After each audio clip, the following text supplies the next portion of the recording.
about KD and his right ankle contusion. Michelle, simply put this morning, Steve Kerr said we feel more comfortable giving Kevin Durant just a couple of more days of rest. He is likely to play in San Antonio, and I literally moments ago just caught up with Kevin. He said, I'm fine. But my right leg, I've had a couple of issues, nothing big. So no real story here other than I think it's the time of year, and they're using an abundance of caution, Michelle. That makes sense. I like that, Doris. Enjoy the game. I'm trying to see if he's limping at all, but I don't see it. Warriors are on top in the West. A little different than last year. 8 teams solidly in the playoff group. 7.5 games separate them top to bottom, Jalen. Who do you have, the Warriors or the field? I never would have thought at the beginning of the season I'd say this, the field. I would never have thought. Really? Here we go. Take that as a wager, Paul Pierce. I mean, it's not really the field. There's only like 3 or 4 teams. But that's a lot. I mean, because let's talk about those teams. Houston has an MVP in Harden, and they also have CP3, an all-NBA player, right? We know about OKC. Russell Westbrook, he's going to have a chip on his shoulder. He's having a triple-double. Paul George. He's sitting right here. Looking at him. He's third in the MVP. Like, they're coming. Both of them have identities. Houston shooting the 3, OKC playing D. I'm just saying. Chauncey shifted. Well, I think Denver deserves a little honorable mention there, too, because if they can get home court, they're going to be extremely dangerous. However, the Warriors. Okay. The Warriors are still the favorites. I mean, you're betting. I will say this. They're more vulnerable than they've ever been. And we'll talk about that a little later in Court Vision, but nice team. The fear factor is no longer there. I don't think teams are scared of the Warriors anymore. That's interesting. Now, it is regular season, and playoffs are totally different. We know that. But I don't think teams are totally – I don't think they're scared anymore. It's still the Warriors. I do not see anybody beating them 4 out of 7 times, let alone in their building, because they will have home court advantage, especially in the Western Conference. Once they get healthy, if they're not healthy, that's a different question. Once they get healthy, Kevin Durant gets back, you see Boogie is starting to find a rhythm. This team is I can feel Golden State all day. Well, first off, they might not have the #1 seed because Denver is still in play for that. True. We can't act like while the Splash Brothers and KD are having amazing years, they're leaving Draymond Green open every night for a reason to take jump shots. Okay. Now, defensively, you want to try to put Boogie in pick and rolls to try to make him as a 6'11", 280-pound man coming back from Achilles injury. Okay. So I'm just saying they're not as deep. They're more vulnerable than I've seen. I agree. I don't agree with that. Vulnerability is not the question. The fear is just not going to happen. That's a good one. I like that because it used to be a 20-point lead before the game started. Now, you didn't mention any team in the East. Like you said, the field. Yeah. Was that just the Western Conference? For now. Okay, just for now. Yeah, why were you going to try to argue? Well, I was just saying, you don't feel like there's an Eastern Conference team. Correct. Whoever wins and they've struggled against the top of the East, too, Paul, but it is regular season. So Klay Thompson, 2 of the top 10 single-season, 3-point shooting seasons in NBA history. Curry's the only other player with multiple such seasons. He's got 5. And Paul George has gone from Lakers target to Thunder MVP candidate this season. He tells us the impact Russell Westbrook had on his choices then and now. Next. NBA Countdown on ABC is presented by Straight Talk Wireless. Everything for less. The new iPhone. Warriors Thunder at the bottom of the hour. Leader of this year's OKC team has been Paul George, legit MVP candidate. And he sat down with Woj in our Straight Talk soundbites. Nice.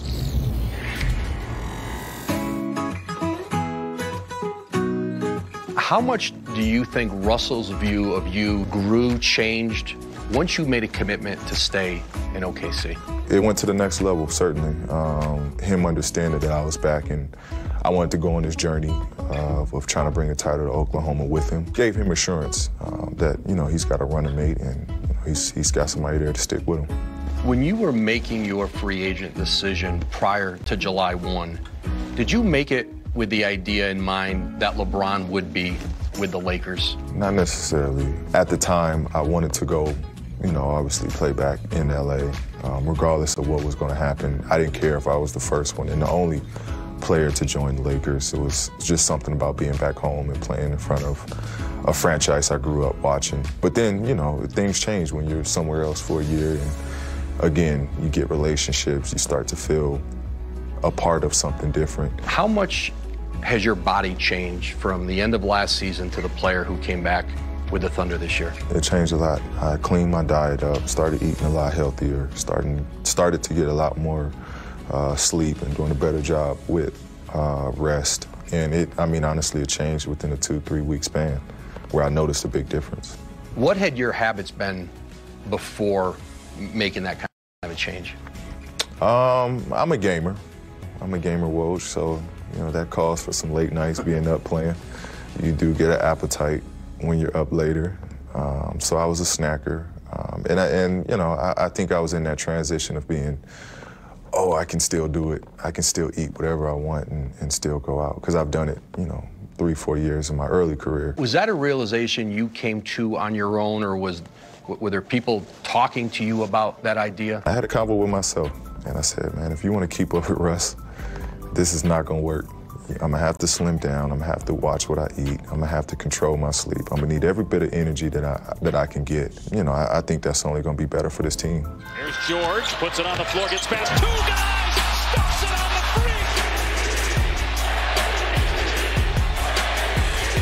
3. Paul, how do you measure what an MVP is in this league? The MVP should be valued on whatever he's doing for that team to win. And it could vary, You take a guy like James, who everyone's talking about, he doesn't play defense. Well, he does what he has on offense for that team to win.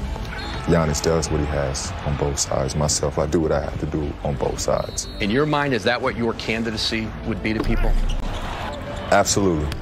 Absolutely. And it's fun. It's fun to take on the challenge of getting to guard the best guy on a nightly basis, and it's fun to take the challenge on being guarded by the best guy, the best defender on a nightly basis. I think when you look at the best players that played this game, all of them were two-way guys. In what ways has Russell allowed you and helped you to put yourself in this MVP conversation this year? I think he just allowed me to play my game, and we had a convo to start this year off of how can we both make each other better and how can we both help the team, and the biggest thing was he just told me to be myself. Did you need to hear that from him? Absolutely, absolutely, because we can both just say, hey, you do you and I'll do me. That's an easy convo, but to have narrative on what exactly you need me to bring to the table and what exactly you want me to do out here and how can I exactly help you. That gave me direction on what I needed to do for this season. So much to unpack, as the kids say, Jalen. I don't even know where to start there. I want to ask you about Westbrook. I want to ask you, he's obviously sort of campaigning a little bit for the MVP title for himself, mentioning that he is a two-way player. What'd you take from that? Well, he basically said James Harden doesn't play defense.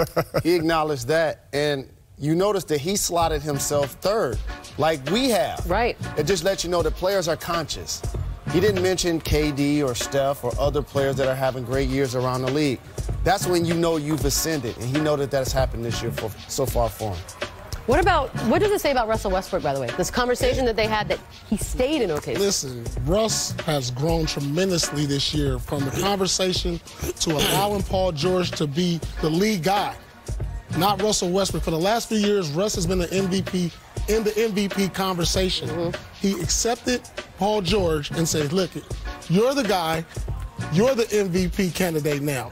I'll go as far as you take us. And that shows great maturity for a guy who averaged a triple-double and is on his way to do that for a third straight year. Yeah, I think Russ has done a good job of just looking around the league and saying, I can't do this alone. I'm averaging a triple-double every year. I'm trying hard, and I need help. And in Paul George, you have two guys that are in the middle of their prime, not a guy at the end, not a guy. They're in the middle of their prime, both wanting to win, both wanting to compete against the Warriors. Russell's an alpha male. Let's make no mistake about it. No mistake. I don't think Paul George is. However, that alpha male said, let me take it down a few notches, and I need you to turn it up, and we're going to be all right. Because he was an alpha male personality-wise, I think he always got a bad rap in this regard. The last time I checked, when he played with KD, KD won MVP. He won 4 scoring titles. He was able to get his shine in OKC. So why did that happen then? Aren't we amongst many the people who sort of make the narrative happen? Well, the one thing about, for instance, when he played with KD, KD was the #1 scorer in the league. Russell shot more shots than him. That's not what your point guard is supposed to do. I think Russell's taking all of those things in consideration, saying, I'm going to do it better this time. I'm going to do it better this time with a big-time player. And I think some people didn't think he had that in him. Well and yet said. Here we are. I like it. The world can't get enough of Steven Adams. Rightfully so. Neither can his team. Did you know they go from a top 2 rebounding team with him on the floor to a bottom 5 team when he sits? Did you know if I was going to wear a different hairstyle, it'd be like his? Oh, you would look wonderful. Boogie Cousins gave the Warriors a straight flush of NBA All-Stars a couple of months into his stay by the Bay. Well, let's figure out how it's working for the NBA champs. Chauncey going to get specific next. Wish I could change my hairstyle.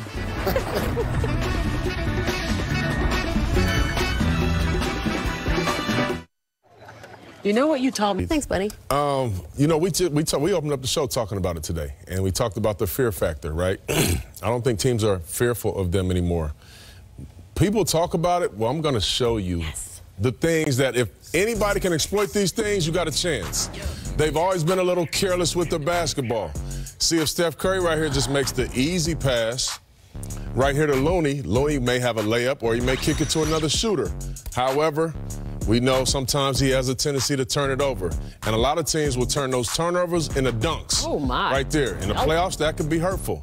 And we talked about it, Jalen. Draymond's having a really bad shooting season. Watch the Joker and how he plays Draymond right now. So you can double, you can load up on different guys. He doesn't even run out there. And any team I played on with a bad shooter, we at least send in 2 guys to the offensive rebound when he shoots. There's 5 guys in the paint.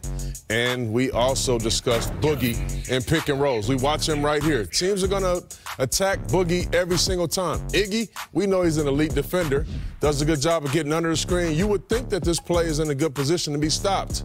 Well, we watch Boogie. He gets right around him. He doesn't stop the ball, nor does he stop the roller. Now, he's on the other side of it. Boogie has to get up. In the playoffs, that's a 3-point shot coming off the screen. However, Kemba doesn't shoot that shot, throws it to Zeller. They have him in a box right now. There's no way this guy should get a shot. Well, watch the play. Oh, no. Boogie doesn't move his feet. Guy's going to attack him, either the point guard or the big guy. Now, we look at Cousins on the floor and we look at Cousins off of the floor. Clearly, they're a better team with Boogie on the bench. However, that's so weird. We know that they need Boogie offensively, but there's going to be some instances during the playoffs where they're going to have to sub offense, defense at the end of games, and you're taking a lot of offense off the floor, especially if Draymond is shooting the way that he's shooting. So they are vulnerable, but you have to be able to expose and exploit some of those things. All right, so the playoffs are right around the corner, Jalen. How much of a concern is Cousins? If you think about who they have to play against, so you're going against Harden and CP3. Pick and rollers. They both get it off the dribble, and they both create for others as well. And they have a dynamic roller. Absolutely. So you got Russ and Paul George. We know what they can do. Okay, you got Damian and CJ. Okay, you got Donovan Mitchell.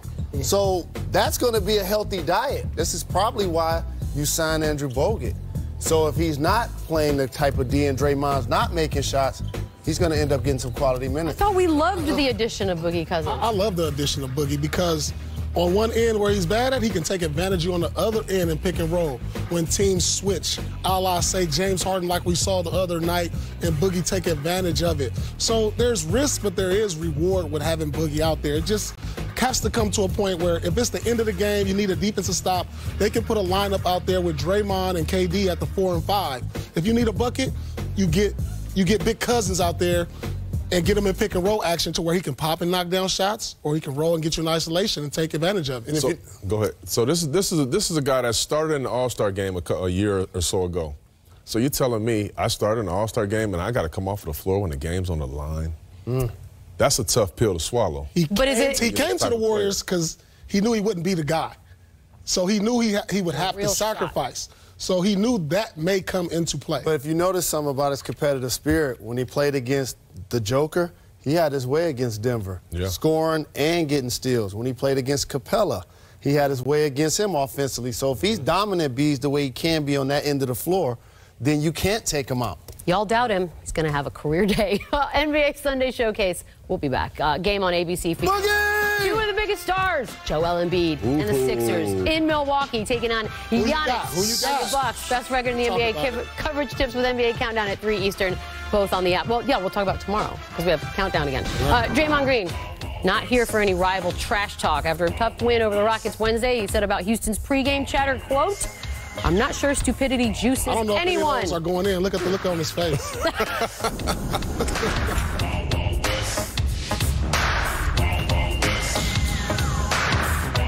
World full of same old, lame old. And Durant sits. Tell me what it all means. Because Steph leaves opponent shook beads. By the way, he can get his own shot with range to extend the defense. He can break you down and get to the basket, shoot with both hands, jump off both feet, and find open shooters, and clearly proven to be clutch. He's having a terrific season. Paul, I'm going to throw some not real numbers because Paul Westbrook is averaging more points, fewer assists since the All-Star break. They've gone 5 and 7. Do you need the assists to go back up and change it? Probably so, but Russell's a guy that just doesn't need to focus on stats. He needs to just focus on competing every night, getting Paul George involved, keeping him as the lead man, and the wins will come. He understands what it takes to win ball games. It's just a shame, Beats, that this guy is averaging a triple-dub after 3 years and not even in the MVP conversation. Because we're spoiled. Chauncey, Klay Thompson, Paul George, 2 of the best wing defenders in the league. Who's got the advantage today? Paul George. I mean, Paul George, he'll get the ball more. He'll get a lot more shots. He's just a better player, even though we all love Klay and he plays both ends. But how about Paul George saying, I had to change my diet and get in shape to play with Russell? That's kind of keep up amazing. With this guy. That's amazing. Quick wager, go. Cousins, points only. Boogie's points Boogie, points only. 19. Go, go, go, go, go. 23.